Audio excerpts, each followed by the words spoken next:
ক্ষমতায় টিকে থাকতে নিরপরাধ মানুষকে হত্যার অভিযোগে ক্ষমতাচ্যুত প্রধানমন্ত্রী শেখ হাসিনাকে দেশে ফিরিয়ে এনে সর্বোচ্চ শাস্তি নিশ্চিতের দাবি জানিয়েছে বাংলাদেশ জাতীয়তাবাদী ছাত্রদল। কারণ বাজারে শেখ হাসিনার প্রতীকী ফাঁসির আয়োজনে এই দাবি জানান ঢাকা মহানগর উত্তর ছাত্রদলের সহ সভাপতি ফখরুল ইসলাম ফাহাদ। ছাত্র জনতার হত্যাকারী আওয়ামী লীগ সহ দলটির অঙ্গ সংগঠনের শীর্ষ নেতাদের দ্রুত গ্রেফতারের দাবি জানান তিনি। এর আগে বিক্ষোভ মিছিল করেন তারা।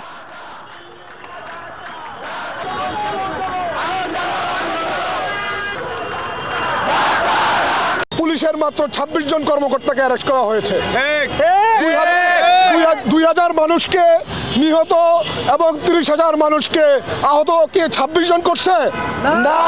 আপনাদের মাধ্যমে আমি বলতে চাই, ছাত্রলীগ, যুবলীগ, স্বেচ্ছাসেবক লীগ, আওয়ামী লীগের কোনো শীর্ষ নেতৃত্ব এখন পর্যন্ত অ্যারেস্ট নাই। অন্তর্বর্তীকালীন সরকারের উপদেষ্টাদের কাছে বলতে চাই, আমরা আপনাদেরকে নিয়ে অনেক আশাবাদী। আপনারা আমাদেরকে আশাহত করবেন না। এই জুলাই গণ অভ্যুত্থানকে আপনারা ব্যর্থ হতে দিবেন না। হাসিনা এবং তার দোসরদের অবিলম্বে আইনের আওতায় আপনারা আনতে হবে। ঢাকা বিশ্ববিদ্যালয়ের ক্রিয়াশীল সকল ছাত্র সংগঠনের উদ্যোগে শেখ হাসিনার প্রতিকৃতিতে গণজুতা নিক্ষেপ কর্মসূচি চলছে। দর্শক, এই মুহূর্তে সেখানে আছেন আমাদের সহকর্মী মাজহারুল হক মুহাজির। কথা বলছি তার সাথে। মুহাজির, ঢাকা বিশ্ববিদ্যালয়ের শিক্ষার্থীদের কর্মসূচির ব্যাপারে জানাবেন।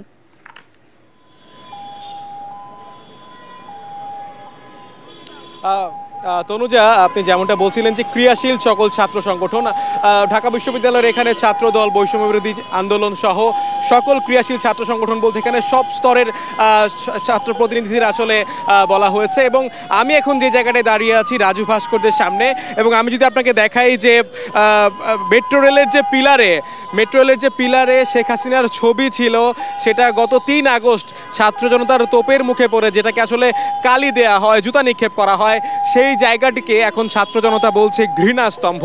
সেই ঘৃণাস্তম্ভে আজ আবারও তার যে ব্যঙ্গচিত্রটি ছিল সেটি মুছে ফেলে আবারও সেই রূপ ধারণ করা হয়, এবং সেইখানে আপনারা দেখতে পাচ্ছেন যে সেই আগের রূপে আসলে ফিরিয়ে নেওয়া হয়েছে।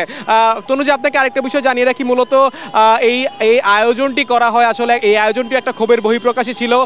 গত পরশু এখানে ঢাকা বিশ্ববিদ্যালয়ের যিনি প্রক্টর ছিলেন তার নির্দেশে এই মেট্রো রেলের পিলার সহ আশেপাশের যা ছিল তা আসলে মুছে ফেলা হয়, এবং সেই জায়গা থেকেই সেই ক্ষোভ থেকেই কিন্তু তৎক্ষণাৎ ঢাকা বিশ্ববিদ্যালয়ের শিক্ষার্থী যারা রয়েছেন, বৈষম্যবিরোধী ছাত্র আন্দোলন নেতা যারা রয়েছেন, তারা মিলে এরকমভাবে শেখ হাসিনার একটি ব্যঙ্গচিত্র আঁকেন। তারপর আসলে সিদ্ধান্ত হয় যে সেই ব্যঙ্গচিত্র মুছে ফেলে, যেহেতু এটা জুলাই আন্দোলনের একটা অন্যতম স্মৃতি ধারণ করে, সে কারণে তারা আবারও সেই আগের রূপে ফিরিয়ে নিয়ে যায় শেখ হাসিনার ছবিকে। এবং আপনারা দেখতে পাচ্ছেন যে ঠিক আগের মতোই কিন্তু সেই জুতাগুলো রয়েছে, এবং আজ বেলা 1টা থেকেই এখানে ছাত্র জনতার একটা উপস্থিতি আমরা দেখতে পেয়েছি। সব মহলের মানুষ অংশগ্রহণ করেছেন, সবাই এখানে আসছেন, জুতা নিক্ষেপ করছেন, এবং সবাই কিন্তু আসলে বলছেন যে স্বৈর শাসকের দিন শেষে কর্মফলটা এরকমই হয়। এবং আরেকটা বিষয় যদি আপনাকে জানিয়ে রাখি, যে এখান থেকে কিন্তু প্রক্টরের পদত্যাগের দাবি উঠে আসছে। এখান থেকে তনুজা, যিনি প্রক্টর ছিলেন, তিনি যদিও দুঃখ প্রকাশ করেছেন এটার সাথে তিনি সম্পৃক্ত, এটার জন্য তিনি দুঃখ প্রকাশ করেছেন, কিন্তু এখানে যারা ছাত্র প্রতিনিধি যারা রয়েছেন তারা কিন্তু বলেছেন যে প্রক্টরের লজ্জা হওয়া উচিত এবং প্রক্টরের অবিলম্বে পদত্যাগ করা উচিত।